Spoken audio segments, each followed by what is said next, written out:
Hello and welcome to Sunbeam Alpine Tiger Recreation Part 10.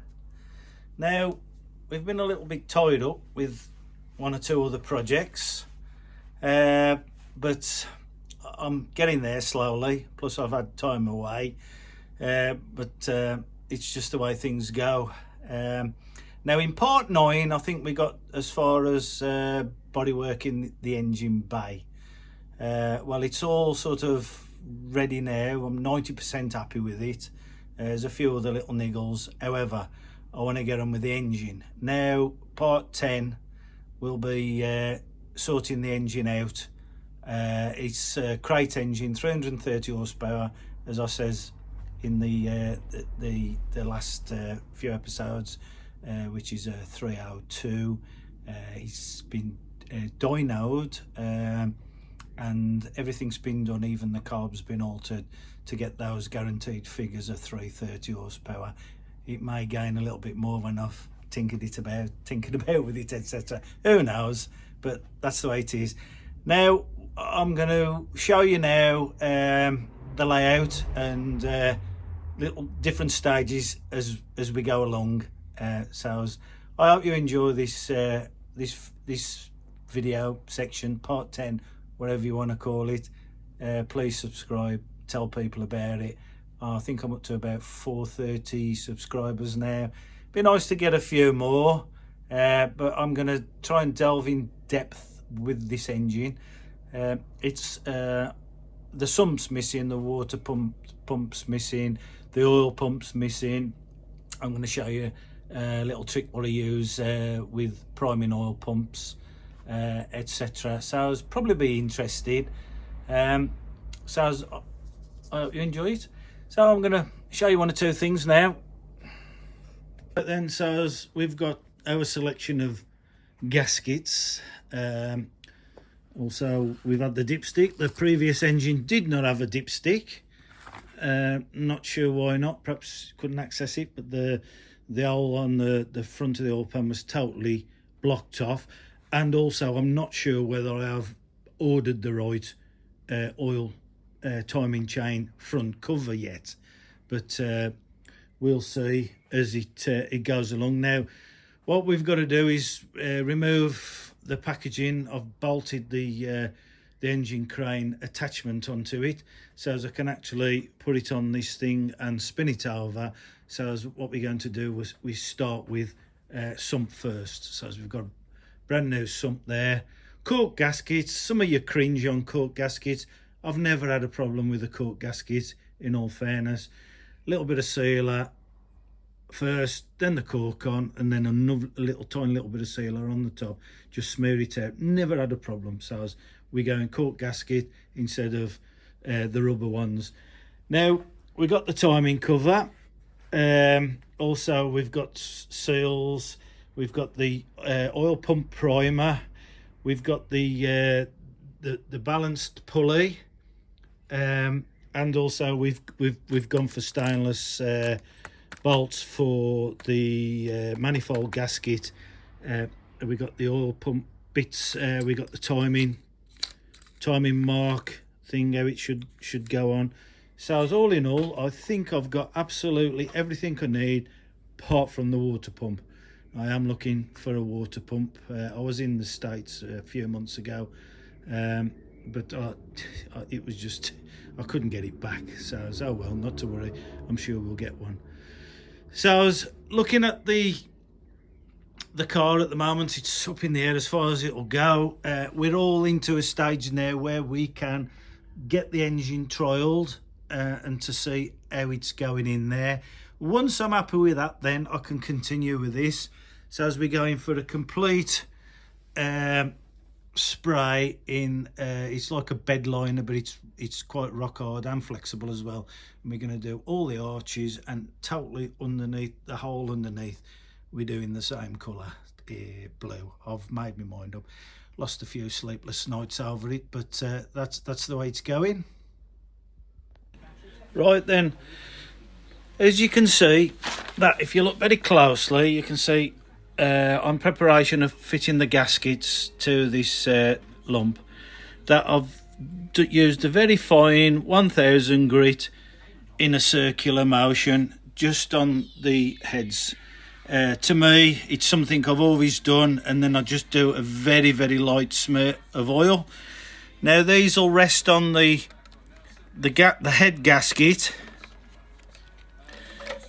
and they do lock in on there, but as you can see, they're just slightly lower. Now these are the gaskets for these heads. They're just slightly lower. You can see a lip on there. However, when you fit the cork ones, that it does push them up a bit to counteract that. So I'll do that side now, prep that side, put some RTV on the cork joint, both sides, and then we can fit the inlet manifold then. These are the standard gaskets, and as you can see, it says head side. So the grey ones are for probably the original cast head. The blue ones are for the big openings on the Elderbrock heads. Now you can see that the dimples are faced inwards. I've put the cork gaskets on with a bit of RTV, not a lot, just a slight smear, and then I'll put a little bit of a smear of oil on the manifold, and then fit it, and then torque it up then in sequence to the torque specifications. So as the manifold now is all torqued in sequence. Now the difference is, if the heads would have been the cast iron ones, I think it's 12 foot-pounds, and these 2LE is slightly more, which the torque setting is 18 foot-pound. I've used this little 3/8 drive Alfords one, which I do for my motorcycles, which is fairly accurate and has done the job. Now I will send a photo with a sequence to this. It may be of interest to anyone. The gasket RTV which I've used is a Mopar one, which I use this on most of my engine rebuilds. So what I want to do now is remove the lifting plate, which I've used the car ramp lift to lift the engine onto the stand, so as I can flip the engine 180 degrees. We can get the oil pump on, and also we can once we've done that, we can get the sump all sorted out then. Somebody has kindly borrowed me some rocker covers, so as I can stop the dust then entering the engine, so as I can get them on in a bit. But we get in there slowly. Well, not really what I wanted to do. We came up against the same problem again. Roller rockers higher. I can fit the one rocker cover, but the other one, the baffle plate's in the way. Hence, that's why I'm having some spacers made in aircraft grade aluminium and machined, but it's like that was ordered in December. It's unbelievable. It's so hard to get stuff done. It's just like being in Spain. Excuse me. Okay, we get a close look at the engine. Now it's been turned over. Now, my pet hate when I see people rebuilding engines is not putting any lube on camshafts and moving parts. And if you can see right there, building paste to ensure no metal to metal grinding when the engine's turned over and run for its first time. So I am pleased with that. I'm going to just clean all the base off here now. What we're going to do is we're going to strip the oil pump, and then we're going to load the protect the oil pump, fit the oil pump and strainer, and then we can fit the sump then and get that sorted. Right, we fitted the strainer. We've torqued that down, and we've took the inspection cover off the oil pump. One reason is I've purchased oil pumps in the past and they've all come dry. This has got a little bit of protection in, and most oil pumps from other cars have had an oil additive in, just to keep it lubed. TVR guys, they pack them up with Vaseline. All it is, it's that when you prime the pump, you don't want metal to metal. Now, what I've done in the past, I use my own mixture when building engines, and I use a Wins oil treatment. It's fairly thick treacle, but I mix it with a 2050 oil. And always have done when I first built engines from Morris Minors, Minis, 1000, 1100s, etc. Everything was built with 2050 oil. Never had any problems then. And then one guy says, why don't you use STP? So I used to use a 50 mix of STP. So I'd lubricate everything, cams, bearings, you name it, and used as a pre-build. But for some unknown reason, I can't get STP. So as I'm using this Wins. So what I'm going to do is I'm going to liberally put the Wins into the pump.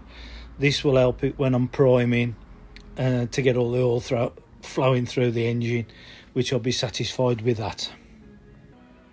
So as now that's all been put back together now, what I'm going to do now is clean all this off with a bit of electrical cleaner, whatever spray you want to call it with, so as I can get ready to put the sump on.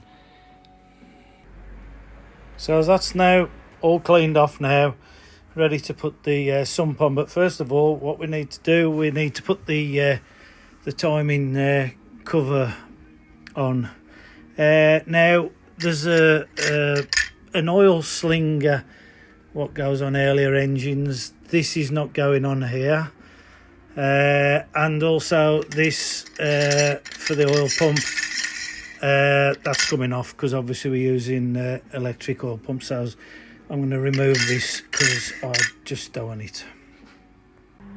Well, I thought I got everything, but you know what they says, thought what he did. Anyway, right, so as I ordered some screw caps for the timing cover, and nope, nowhere near. So as they don't know what they've done there, but anyway, I've brought an ARP set of timing cover and water pump stainless bolts. Those are coming from over the pond, good old US of A. So as they will be with me in about a week, I would say. So as in the meantime, we'll have to get on with something else while we're waiting for those. The oil pump has been filled with the stuff what I use, so as that'll suck the oil up from when I get the pan in, and we can prime that through. Show you how that's done later on. I'm happy so far with everything. Obviously with the bolts, no. So we're going to leave it there for now, and then find out whether these bolts are right. I'm 99.9% sure we'll have all this on shortly.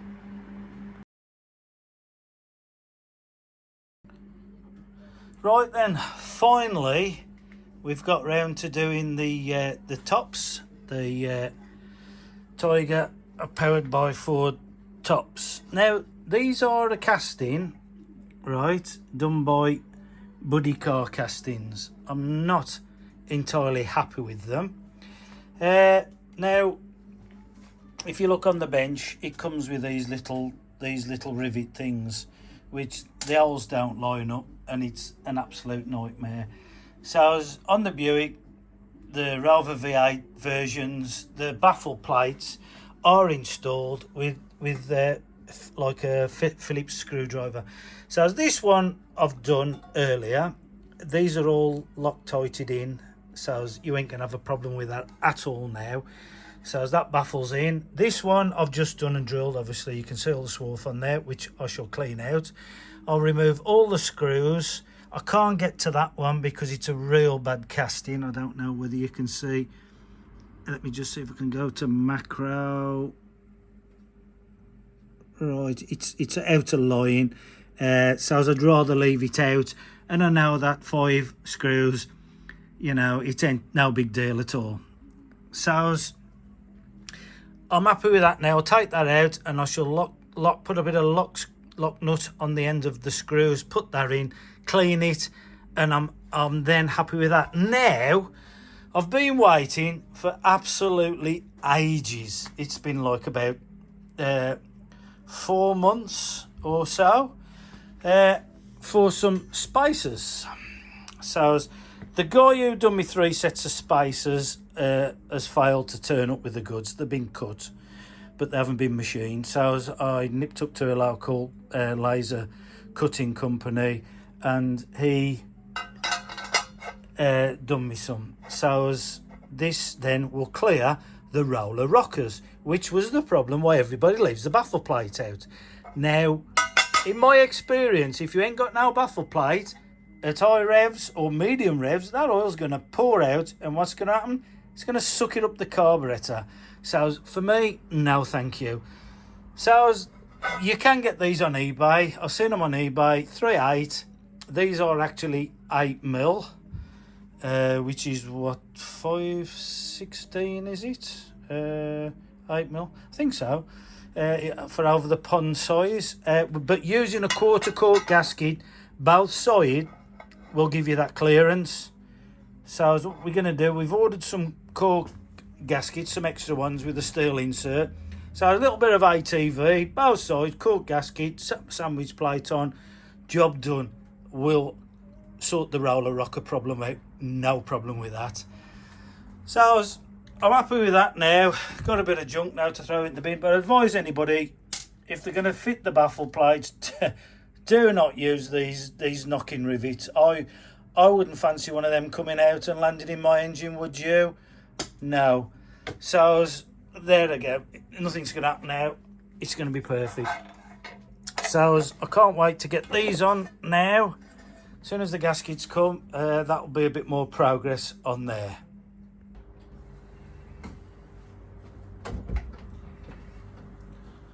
Morning.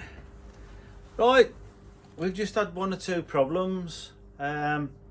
Water pump. Now, I opted for timing cover, which was RTCF stroke 302A with dipstick. Now, in the gasket sets what I had, there was 6 gaskets. Only one of them fit this water pump. Now, it's an aluminium water pump, not cast iron, and we've got the backing plate. So we've got the gasket that fits to the timing cover, but not the gasket from the water pump to the back cover. Don't know why. It's just the way things roll at the moment. I've had all sorts of problems. I've had problems with the company what supplied the sump gaskets and everything. Where's the bolts? Oh, them come separate. Same with the timing cover. Where's the bolts? They come separate. But how come it come with the oil seal gaskets? I don't know. I've built engines from scratch and I've ordered exactly what I wanted. Right? I've brought an engine complete, turnkey, and it's worked. So this time I brought an engine pre-done, basically, to save a bit of time. But I should have just bloody built it from scratch. But that's the way it goes. Anyway, that's the rest of my mounds today. So what we're gonna do? We're gonna use the original gasket, and I've got some. If I can find it, some gasket.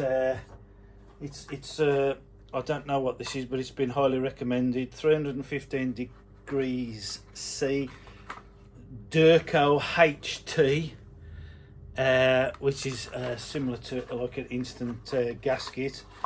Highly recommended. So this is going a very small bead around the water pump. Once it cures, that's fine. So as we're going to get that way, I've ordered some cork gaskets as well for the rocker covers, because I finally got my spacers done. So I had to go through another source, but we're all here now.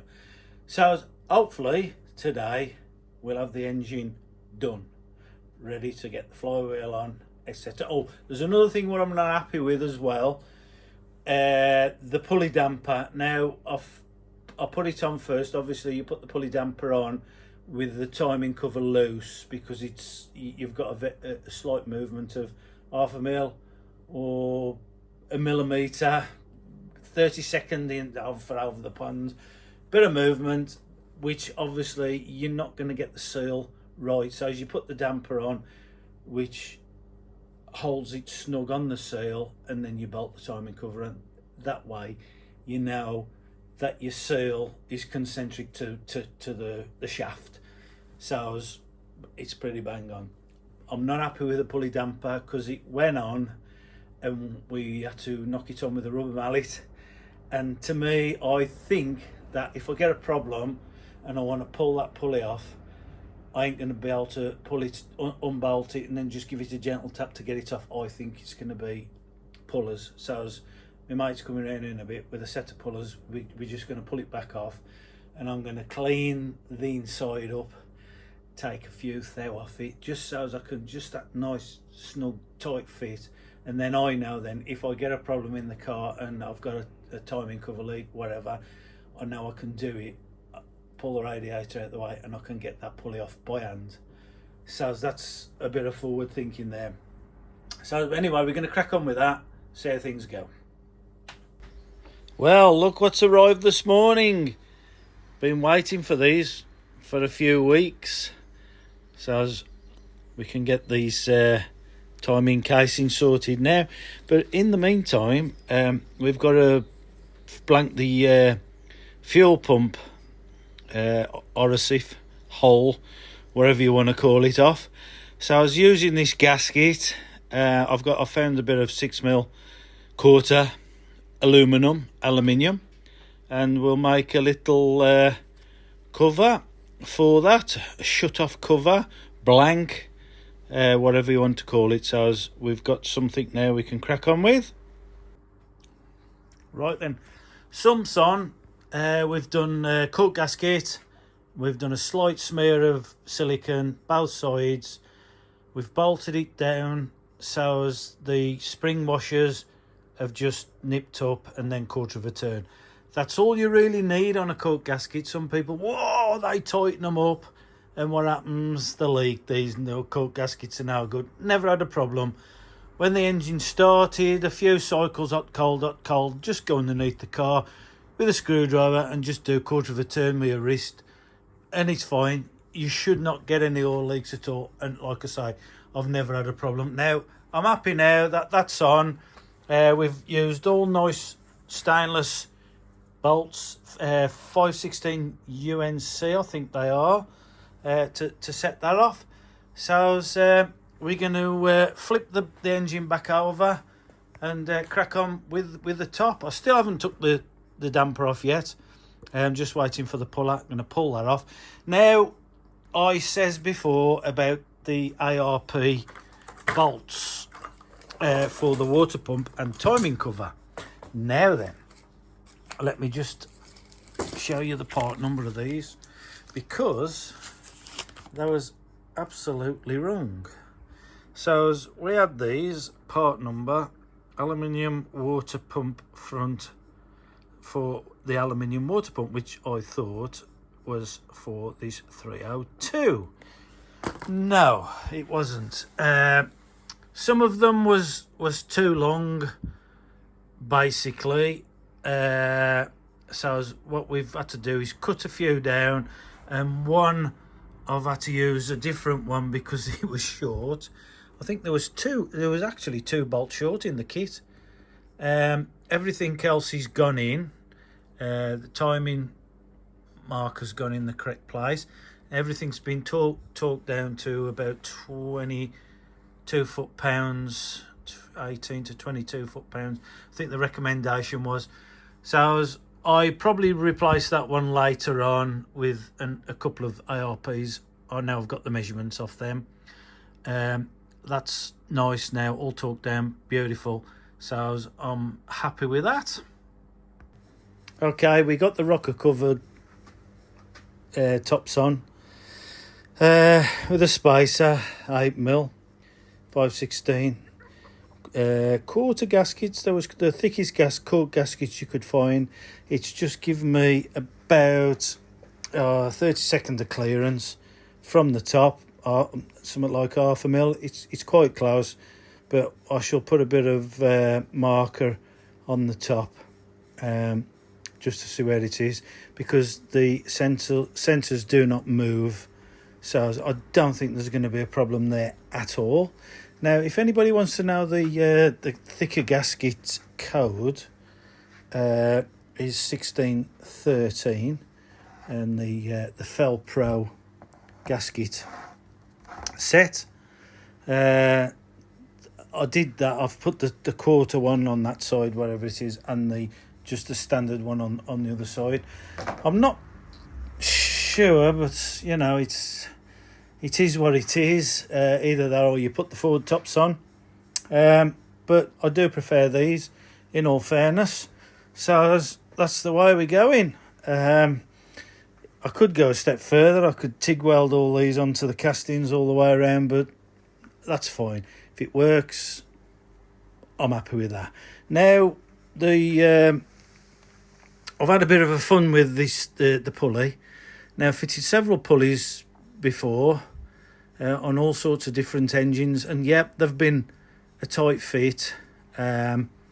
Even the Buick Rover V8 TVR engine ones, you could just tap them with a rubber mallet in the centre. Do not tap these on the end, because you will damage them. Now, I'll put a photo on. 1, 2, 3. Now, if you looked at the photograph, you will see that there's a slight step on the inside.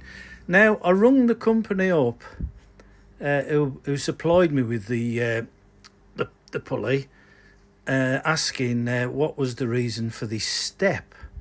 Now, I think it's actually, they couldn't answer the question anyway, and they says, oh, you've got to pull it off with a puller, and which I know, obviously, because it's quite tight, and you've got to put it on with a pusher. Now, I ain't going to pay 80 quid just for a piece of threaded bar, what goes in there, and a fancy thing to put the pulley on. Now, everybody's saying, you can't do it, you can do it, trust me. Use a big rubber mallet. But what I've done, I've took out a very, very fine, because it was quite a rough finish. I haven't machined it out. I've just used an abrasive flap wheel, and then cleaned it all out just to give me that little bit of clean. It's gone on tight, don't get me wrong. Now, that's torqued to 90 foot-pounds, I think it was stated. So all that's done, and I'm happy with it now. That's going to be fine. Now, what I've got to do, I ain't paying £15 for a piece of blank plate. I've got some 6mm alley. So I was using the gasket provided. I'll use that as my template, and I'll cut a blank piece of alley for that. That will sort that out. Now, also, while we're on it, I actually brought, have a look, I brought a new thermostat housing. Now, it's 25 quid, about $20, and I'm not sure whether I'm happy with it, to be honest with you. Now, it is it is made in China, but I think it's an angled outlet, and I'm not sure, but I might go for a straight outlet. I'm going to leave that for now, because I was going to get that powder coated the same colour as this, so as it all looks really nice. But I think that will go on another episode anyway. So as what we've got now, the engine's all sealed. There's no oil in it. I will prime it when it's in the car, when I do the final fit. And then, I mean, I will show you how that's done, but most people probably know anyway. But I'm just going to put it on the video just to show how it's done. Now I'm going to clear this lot off here, and then we're going to put the engine on the table. We've got the engine mounts, these rubber mounts. So as I brought them, and one's unfinished, one's finished. So as I mask the rubber off, I'm going to clean these off, and then we'll paint and prime them with some 2-pack, because it's going to rust, isn't it? And it is, you know. And you put in a new engine in, just do it right. So that'll go in, painted on the engine, ready to go. And then I've got my engine mounts here, which I've took a tiny little bit out just to clear the exhausts, as that was touching the exhaust. So I've got them right. So I think that's going to conclude part 10, and I hope you look forward to part 11. Part 11 is probably going to be some radiator fun. Yeah, I've had some fun with a radiator, one thing or another. So I'm going to make probably a little bit of a video about that. And then when we've got the engine on the table, what I want to do is I'm going to put the flywheel on, which I've got, weighted flywheel, clutch. I can give you all the details on that, what I am actually using. Then the gearbox, the 5-speed gearbox. Then what we've got to do is just design a little bracket and try and find a slave cylinder to operate the clutch. And then when we get to that stage, then we'll lift the engine in, bolt everything in, just to make everything fine. I can access everything, all the spark plugs, exhaust not catching, etc, etc. Then we'll pull it all back out again, then we can finish off the bodywork. So yeah, we've still got plenty to do. Well, what I can say, buddy, is I hope you've enjoyed the video. I really do. I'm still learning bits as I go along, editing and one or two other things, etc. But yeah, you know, it's a learning curve for everybody. And keep watching, and thank you for watching. Thank you.